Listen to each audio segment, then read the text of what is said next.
Here are some of the questions you can ask your child during or after reading The Reasons for Seasons by Gail Gibbons. Pages 6 through 10. When does spring usually begin? What happens in this season? What is migration? How does it impact certain animals? How else some spring impact living things? I think that question is supposed to be, how else can spring impact living things? Something along those lines. When does summer usually begin? What happens in this season? How does summer impact living things?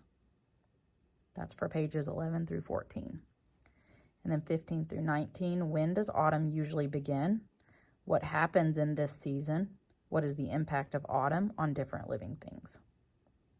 And on the right side, you see that there are some exemplar student responses. So if you're not sure exactly what they're looking for, those would be some of the responses that you would want your child to be able to get to, or you can help lead them to those understandings. And then pages 20 through 26. When does winter usually begin? What happens in this season? What is the impact of winter on different living things? And then after reading, what other information can we add to the chart? There's a picture of the Our Seasons anchor chart that I have posted on Class Dojo. What other information can we add to the chart based on our own experiences of the seasons? How are the 4 seasons different from one another?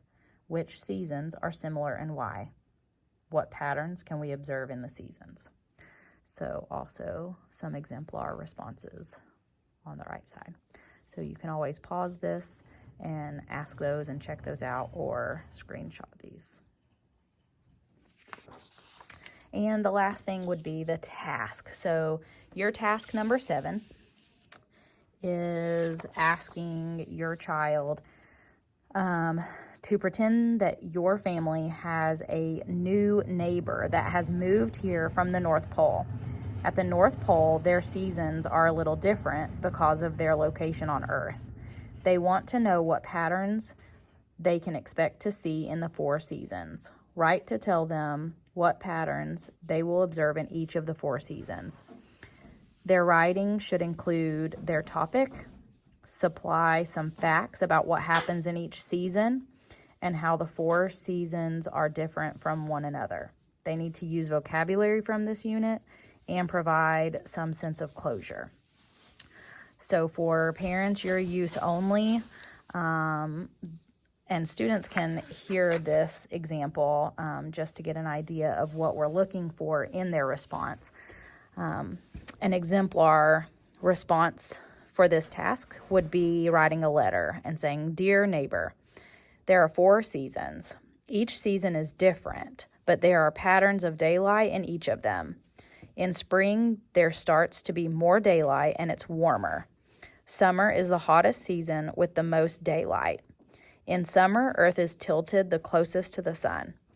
Plants grow and animals have families. In fall, there starts to be less daylight and it gets colder. Some birds migrate to warmer places. Winter is the coldest month with the least sunlight. In winter, the Earth is tilted the furthest away from the sun. It gets dark very early in winter. Some people like to stay inside." So they can listen to that example, but then on their own, they need to write to their new neighbor explaining how their seasons are different because of their location on Earth.